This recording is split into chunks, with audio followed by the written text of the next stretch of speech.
오늘은 성경 강민저로 10번째 주일입니다. 묵상기도 하시므로 하나님께 경건하게 예배를 드리도록 하겠습니다.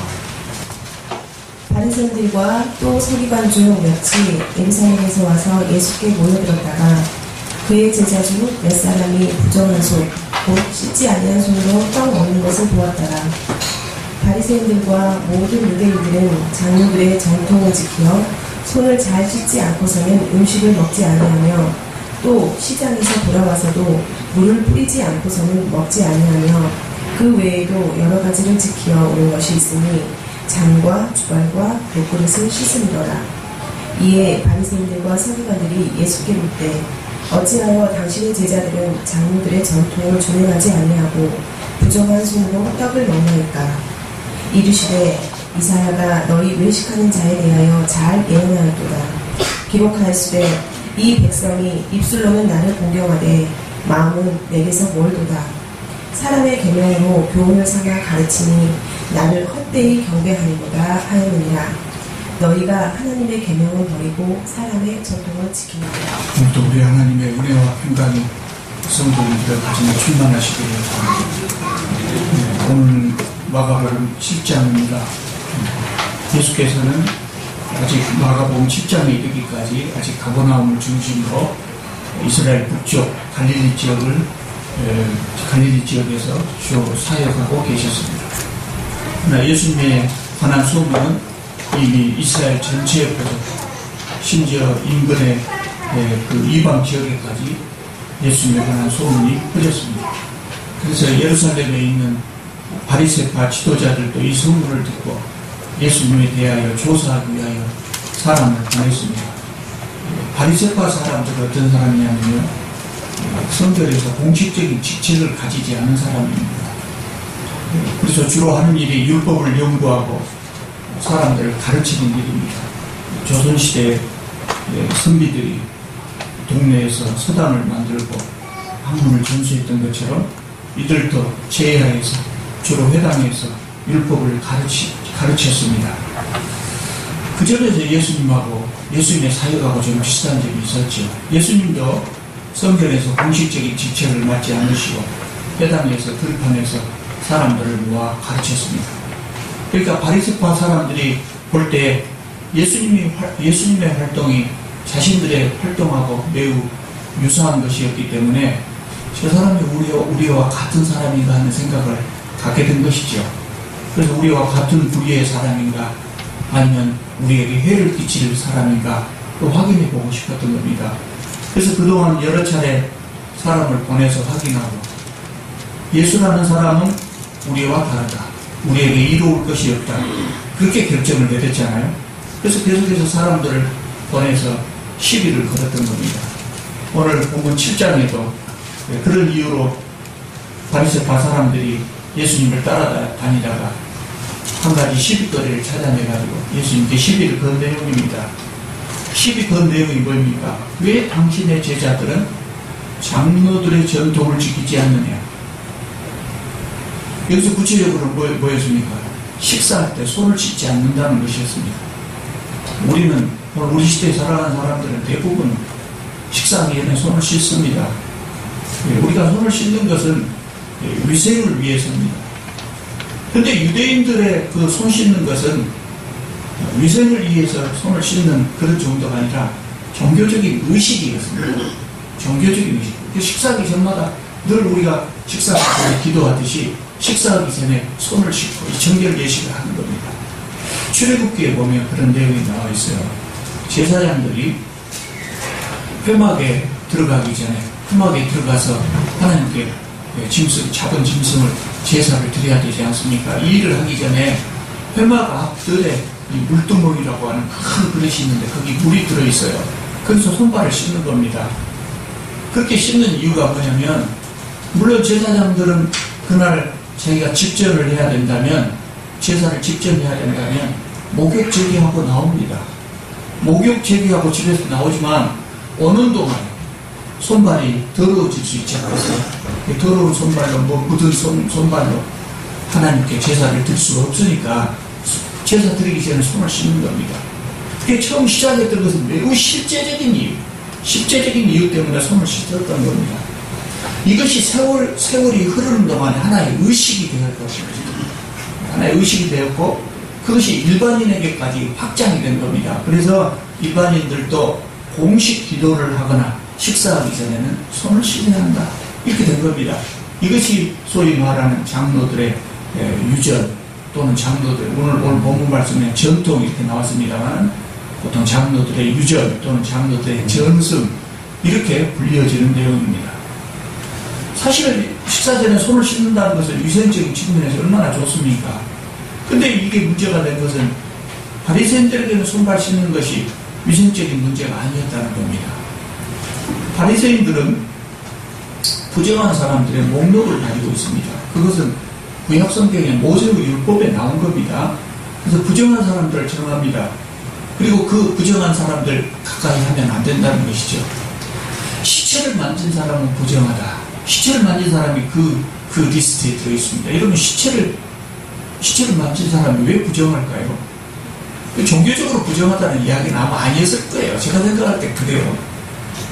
아주 오래전에 모세가 율법을 줬을 때 시체를 만진 사람은 천한 사람이다. 종교적으로 부정하다. 그런 이야기는 아니었을 겁니다.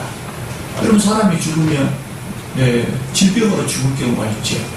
그래서 시체에 가까이 있는 사람은 그 균이 옮겨붙을 수가 있고, 그리고 그 사람 옆에 가면 또 그 균이 옮겨붙을 수가 있고, 그래서 그렇게 시작한 것이 아닌가 모르겠어요. 그때는 물론 미생물이 발견되기도 전이었지만 그랬을 겁니다. 그래서 시체를 만진 사람은 부정하다고 했고, 그래서 그 사람 옆에는 가지 않도록 했던 겁니다. 바리새인들은 잘 지켰습니다. 그래서 이런 사람들을 일부러 애써서 피해 다녔습니다. 그런데 길을 걷는 중에, 자기가 알면 그 사람을 피하겠지만 길을 걷다가 자기도 모르는 사이에 그런 사람들 복귀를 칠 수도 있잖아요. 그것조차 하나님 앞에 죄가 된다고 생각하는 겁니다. 그래서 그런 부정을 씻기 위해서 식사하기 전에 예식으로 손을 씻는 겁니다. 그러면 그 예식, 의식을 통해서 이 손이 깨끗해지는 용도가 아니라 자신들의 모든 부정이 깨끗해진다고 생각했던 겁니다. 바리새인들은 이 의식을 장로들의 전통 속에 포함해가지고 철저하게 지켰고, 또 다른 사람들도 지키도록 그렇게 가르쳤습니다. 바리새인들은 원래 율법을 온전하게 지키려고 애를 쓴 사람들입니다. 그래서 부지불식간에도 모르는 사이에도 율법을 범하지 않으려고 애를 썼죠. 그러다 보니까 모세의 율법 외에 수백 가지나 되는 것이 추가로 세부 규정으로 덧붙여졌습니다. 그러니까 그런 것들은 율법을 지키기 위한 법이니까 율법보다는 낮은 것이죠. 율법을 지키기 위한 시행세칙이라고 이렇게 말할 수 있을 겁니다. 그런데 그것이 계속해서 대를 이어오는 과정에서 하나씩 붙여가지고 예수님 시대에는 벌써 수백 가지가 되었던 것이죠. 그리고 이것을 장로들의 전통이라고 해가지고 철저하게 지켜나갔던 겁니다. 여러분, 이것이 이제 이걸 기초해가지고 나중에 덧붙여지고 할 것이 우리가 잘 아는 탈무드라고 하는 것입니다. 그러니까 장로들의 유전, 장로들의 전통이라고 하는 것은 본래 좋은 의도로 만들어진 겁니다. 그리고 이 전통은 율법을 지키기 위한 것이기 때문에 율법보다, 하나님의 말씀보다 위에 설 수가 없습니다. 그러나 시간이 지나면서 율법을 지키지 않으려고 하는 핑계거리로 전승이 악용되기 시작했습니다. 그리고 더욱이 이 전통이라고 하는 것이 어느 사이인가 율법하고 대등한 지위를 차지해버린 것입니다. 그 여러 가지 이 장로들의 전통 중에 하나가 바로 식사 전에 손을 씻는 겁니다. 그래서 바리새인들은 이 전통들을 율법 자체만큼 소중하게 여기고 이것을 어기면 이단이나 되는 것처럼 죄인으로 정죄를 했던 겁니다. 그렇지만 식사 전에 손을 씻지 않는다고 하는 것은 위생을 위한 권장사항은 될 수 있지만 손을 씻지 않는 것이 무슨 범죄이라고 할 수는 없지 않아요. 그러나 바리새인들은 이것을 목숨을 걸고 지키려고 했던 것입니다. 바리새인들이 이날 제자들이 손을 씻지 않았다고 시비를 건 것은 사실은 제자들에게 시비를 건 것이 아니라 예수님을 공격하기 위한 것이었어요. 당신이 잘못 가르친 것 아니냐는 거예요. 당신은 장로들의 전통도 모르냐? 그 제자들을 그렇게 가르쳤느냐? 유대인이라면 손 씻는 것을 누구나 알고 있는데 뭐 그런 의미입니다. 장로들의 전통을 모른다면 당신도 역시 죄인이 아니냐? 예수님에 대해서 이런 공격하는 것이죠. 그래서 예수께서 이에 대해서 답을 하십니다. 그 답의 내용이 뭐냐면 당신들은 어찌하여 전통을 핑계로 하나님의 말씀을 어기냐? 어찌하여 당신들은 장로들의 전통을 핑계로 하나님의 율법을 어기는가? 이렇게 말씀하셨어요. 여러분 앞에서 말씀드린 대로 장로들의 전통, 이거는 하나님의 율법을 잘 지키기 위해서 나온 겁니다. 그러니까 장로들의 전통이라고 하는 것이 하나님의 율법보다 위에 설 수는 절대 없는 겁니다. 그래서 예수님의 답변의 요지는 그겁니다. 당신들은 내 제자들이 장로들의 전통을 지키지 않았다고 시비를 거는데 당신들은 정말 지켜야 될 율법을 이 전통을 핑계로 지키지 않고 있다. 그럼 누가 더 큰 잘못을 범한 것이냐? 그런 의미입니다. 예수께서는 물론 장로들의 전통을 다 거부하지는 않으셨어요. 그러나 이 전통이 하나님의 율법을 대신하거나 하나님의 율법 위에 서서는 안 된다고 하는 것을 말씀하고 계시는 겁니다. 장로들의 전통을 지키다가 하나님께서 주신 율법을 어기거나 하나님께서 주신 율법의 목적이나 의도를 해치면 안 된다는 겁니다. 그래서 예수님께서 이것에 대한 구체적인 예를 들으십니다. 그것이 뭡니까? 그 유명한 고르반이라고 하는 겁니다. 고르반. 고르반이라는 말 뜻은 드린다는 말입니다. 드림 이런 뜻입니다. 봉헌물이라는 의미죠. 이게 고르반이다 그 말은 이거 하나님께 봉헌된 물건이다 그런 의미입니다. 그러니까 어떤 사람의 재산이 고르반이 되었다면 그 재산은 하나님께만 바쳐져야 한다는 겁니다. 다른 용도로 사용할 수가 없습니다. 그렇지만은 고르반이라고 했다고 할지라도 그 바치는 기간, 기한, 언제 바칠 것이냐 하는 이 바치는 기한은 바치는 사람의 마음대로 정할 수가 있어요. 그래서 바치는 기한을 무기한으로 정해놓으면 그 재산을 그동안 마음대로 사용한다는 말이에요. 내 집은 고르반이다 그러면 다음 주에 금방 바치는 것이 아니라 내 집은 고르반이다. 단 내가 죽은 다음에 바치겠다. 그러면 평생 자기가 사용하는 겁니다. 또한 바치는 방법도 바치는 사람들이 마음대로 정했습니다. 그렇기 때문에 고르반이라고 핑계대고 평생 자기 마음대로 그 재산을 사용할 수 있는 겁니다. 이것 역시 처음에는 좋은 의미로 아마 시작되었을 겁니다. 그러나 사람들이 이 고르반이라는 제도를 악용하기 시작했습니다. 그래서 돈을 빌려가지고 남에게 돈을 빌려가지고 그 돈이 갚기 싫으면 자기 재산을 고르반이라고 선언하는 겁니다. 내 재산 다 고르반이다. 그래서 빚 갚을 수 없다는 겁니다. 그러면서 그 재산을 자기가 여전히 사용합니다. 빚은 갚지 않습니다. 더욱이 오늘 예수께서 이 본문에서 지적하셨듯이 이 고르반을 어디다 사용하냐면 부모를 부양하기 싫으면 고르반이라고 해버리는 겁니다. 내 재산은 고르반이다. 그래서 아무에게도 줄 수 없다. 하나님 외에는 아무에게도 줄 수 없다. 그래서 내가 부모를 부양하지 않으려고 해서가 아니라 내 재산이 고르반이라 나는 부모를 부양할 수 없다고 합리화하는 겁니다. 여러분 고르반이 먼저입니까? 부모를 부양하는 것이 먼저입니까? 내 부모를 공경하라.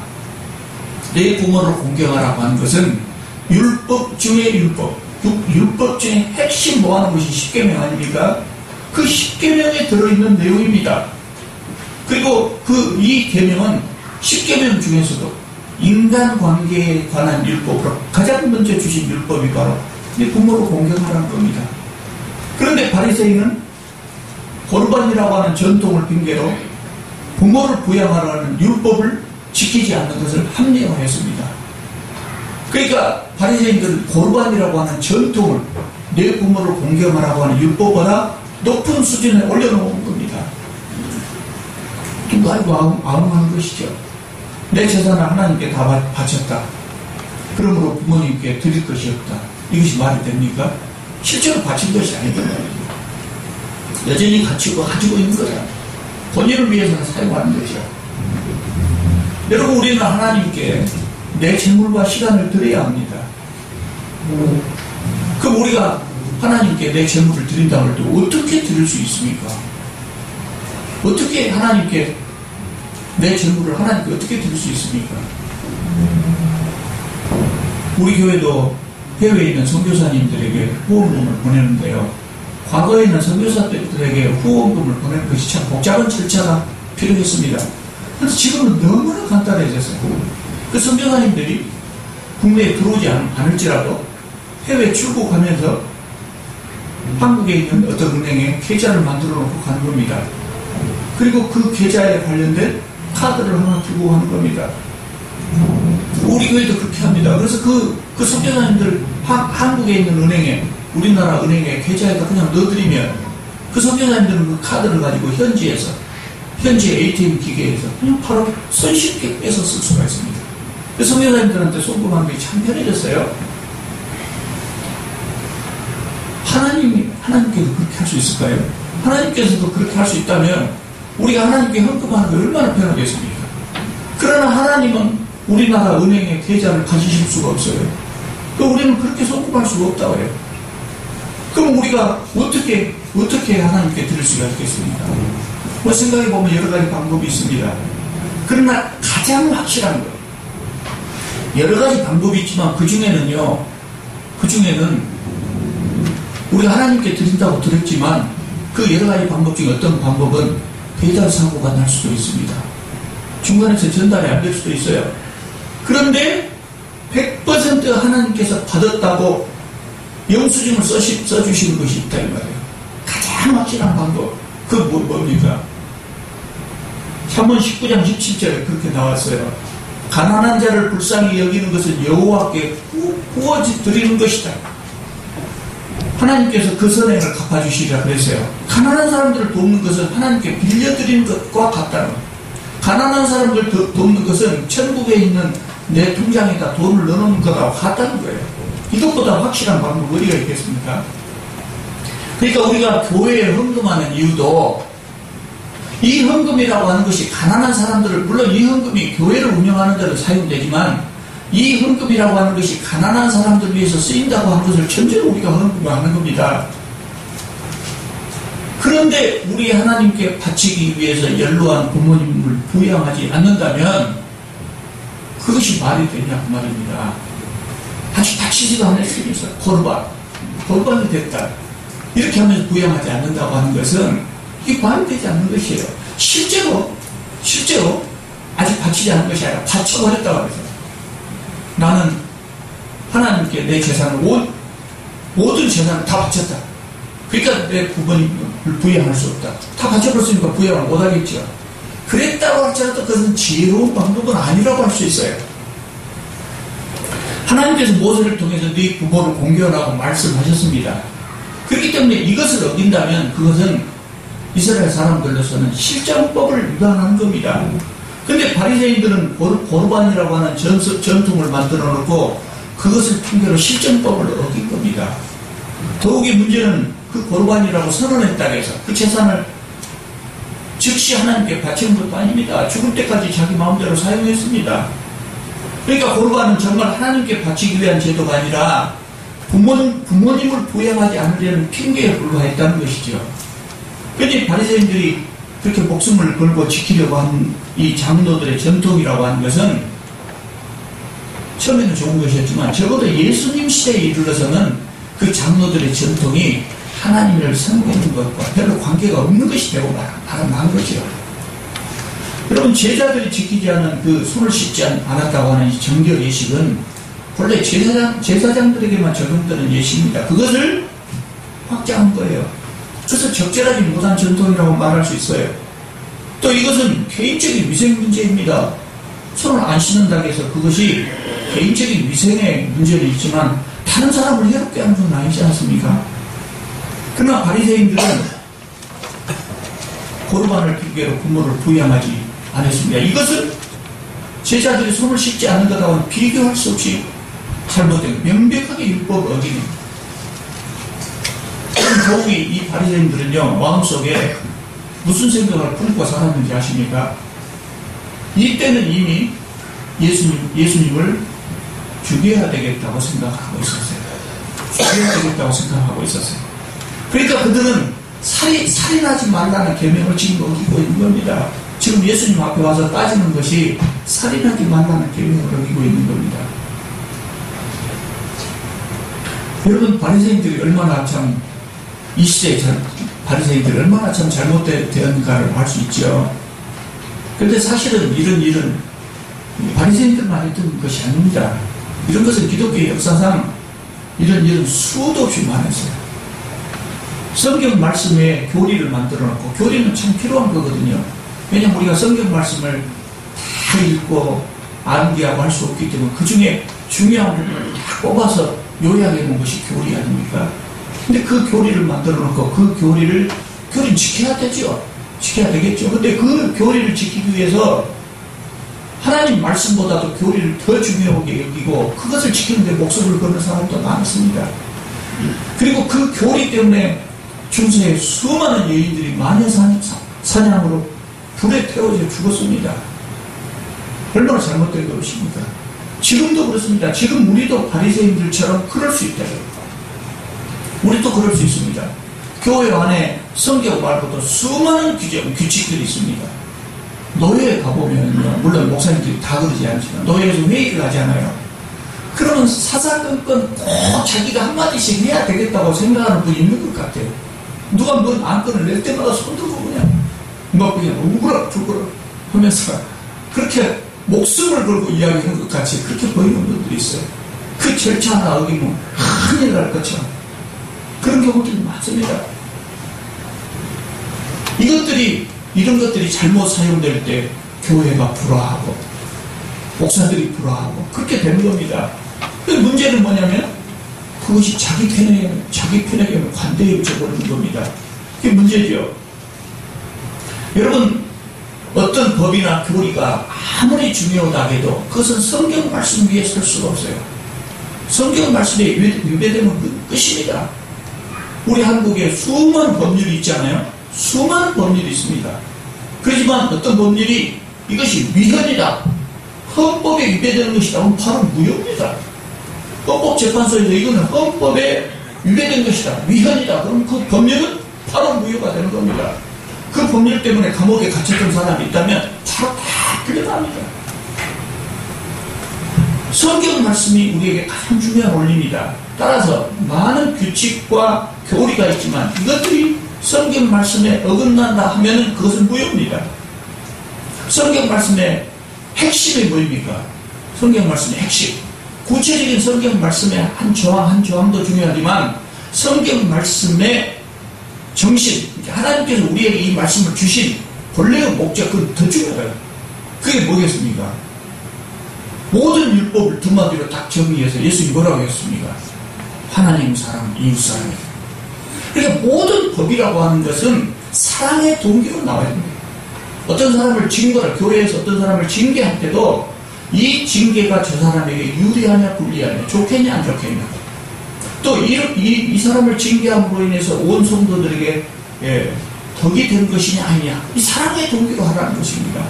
그런데 법을 세워놓고 그 법을 지키기 위해서, 그 교리를 지키기 위해서 전쟁을 하고 사람을 죽이고 그런 일이 있었대요. 그것이 우리 어리석은 우리들의 생각이에요. 그래서 오늘 우리 시대를 사는 우리들도 정말 우리가 삶을 살아가면서 신앙생활하면서 이거 어기지 않도록 조심해야 돼요. 정관, 우리 교회가 정관을 만든 것은 참 작은 일이지만 이 정관이 성경에 위배되지 않고 예수님의 사랑의 정신에 위배되지 않도록, 또 이 규칙 자체가 위배되지 않는다고 할지라도 이것을 적용해 나가는 과정에도 역시 예수님의 사랑의 정신이 위배되지 않도록 신경을 많이 써야 되는 겁니다. 예수님께서는 이 바리새인들을 보고 뭐라고 말씀하셨냐면 외식하는 자들이라고 말씀하셨어요. 외식하는 자, 우리 성경에 외식이라고 이렇게 번역했지만 본래의 뜻이 뭐냐면 배우입니다. 배우, 영화 배우, 배우입니다. 배우는 뭡니까? 사실을 사는 사람이 아니라 정해진 픽션을 연기하는 겁니다. 그러니까 예수께서 이들을 향해서 외식하는 자들, 배우라고 이야기했던 건 뭐냐면 자신들이 경건하지 않으면서도 경건한 척 연기를 한다는 겁니다. 하나님의 율법을 지키지 않으면서도 지키는 척 연기를 한다는 겁니다. 바리새인들은 바른 말을 잘하고 입술로는 하나님을 섬겼지만 그들의 마음은 하나님께서 멀어져 있었습니다. 하나님의 말씀을 문자적으로 지키는 데는 열심이었지만 하나님께서 그 율법을 주신 의도를 지키지 못했습니다. 그래서 그들의 가르침은 진실한 것이 되지 못했던 것이죠. 여러분, 우리가 열심으로 하나님을 섬긴다고 할지라도 우리 마음이 하나님에게서 떠나 있다면 우리가 예배를 열심히 드린다고 해서 그게 무슨 의미가 있겠습니까? 하나님의 말씀을 순종하지 않고 예배만 드린다면 그 예배가 무슨 의미가 있겠습니까? 하나님의 말씀에 순종할 마음도 없으면서 성경 공부만 열심히 한다면 그 성경 공부가 무슨 의미가 있겠습니까? 하나님의 말씀에 순종할 생각도 없으면서 기도만 열심히 한다면 그 기도가 무슨 의미가 있겠습니까? 그것은 연기에 불과하다는 겁니다. 믿는 척하는 것에 불과하다는 겁니다. 그래서 예수께서 덧붙여서 말씀하셨습니다. 15절에 보면 뭐라고 말씀하시냐면 무엇이든 사람의 입으로 들어가는 것이 사람을 더럽게 하는 것이 아니고 사람의 입에서 나오는 것이 사람을 더럽게 하는 것이다. 그렇게 말씀하셨습니다. 사람의 입으로 들어가는 것은 뱃속에 들어가 소화되고 맙니다. 사람의 입으로 들어가는 것이 사람을 더럽게 하는 것이 아니라고 하는 말씀은 사람의 몸을 이야기하는 것이 아니라 사람의 마음을 이야기합니다. 우리 입으로 들어가는 음식이 설사 거의 오염되어 있다고 할지라도 사람의 마음을 더럽게 할 수는 없다는 거예요. 더러운 것을 먹는다고 사람이 도덕적으로 더러워지는 것은 아니다는 거예요. 그러나 입에서 나오는 말씀은 그 사람의 마음을 표현하기 때문에 더러운 말을 하는 사람은 자신이 더러운 사람이라고 하는 것을 드러내는 겁니다. 그래서 손을 씻는 이런 정결인식보다 더 중요한 것은 사람의 마음가짐이라는 마음을 씻는 거라는 겁니다. 사람의 마음을 깨끗하게 만드는 것은 정결의식 준수와 같은 이런 외적인 문제가 아니라 내적인 문제라는 겁니다. 하나님의 말씀을 문자적으로 지키는 거 중요하죠. 그것도 중요하죠. 그러나 하나님께서는 단순하게 규칙과 의식을 준수하는 것보다 더 중요하게 여기시는 것이 뭡니까? 사랑의 근거에서 자비와 순종을 하는 것. 단순하게 규칙, 준수, 의식을 준수하고 규칙을 준수하고 하나님의 말씀을 그대로 잘 지키고 그것보다 더 중요한 것은 사랑에 근거한 자비와 순종이라는 거예요. 여러분, 이 말씀은요, 구약성경에, 이때 지금 신약성경이 나오지 않았을 때니까 구약성경에 수도 없이 많이 나와 있습니다. 여기서 말씀드리려면 시간이 부족해서 말씀드리지 못할 정도로 많이 나와 있습니다. 사무엘이 그랬고요, 예레미야가, 호세아가, 아모스가, 미가 선지자가 이런 말씀을 했습니다. 여러분 다 외우고 계시는 말씀 있잖아요. 순종이 제사보다 낫다. 순종이 제사보다 낫다. 그런 이야기거든요. 그런데 이 바리새인들은 그것을 알지 못했던 겁니다. 여러분, 성경 말씀에 어떤 규정이나 규칙, 또 그것에 근거해서 사람들이 만든 어떤 규정이나 규칙도 하나님 사랑과 이웃 사랑을 넘어설 수가 없다는 것입니다. 바리새인들에게 정말 필요한 것은 뭐였느냐? 손을 씻는 것이 아니라 마음을 씻는 것이었습니다. 여러분, 우리는 손을 잘 씻을 뿐만 아니라 마음까지 깨끗하게 씻어서 바리새인들보다 더 나은 신앙인들이 다 되시기를 바랍니다. 기도하겠습니다. 주님, 거룩하신 우리 하나님, 저희들 때로는 바리새인들처럼 경건한 척, 외식을 하며 살아가고 있습니다. 주님 앞에 저희들이 정말 경건하게 살기를 원합니다. 주님, 그러나 그러지 못한 것들을 경건한 척 그렇게 연기하며 저희들 살아가고 있습니다. 주님, 오늘 본문 말씀을 볼 때 저희들도 그런 외식하는 자가 아닌가 걱정이 됩니다. 주님, 성령께서 저희들의 마음을 주관하여 주시고 저희들이 손을 씻듯이 저희들의 마음을 씻어주셔서 주님 앞에 참으로 바른 자들이 되게 하여 주시옵소서. 주님을 사랑하고 이웃을 온 정성을 다하여 사랑할 수 있는 그런 신앙인들이 되게 하여 주시옵소서. 예수님의 이름으로 기도하옵나이다.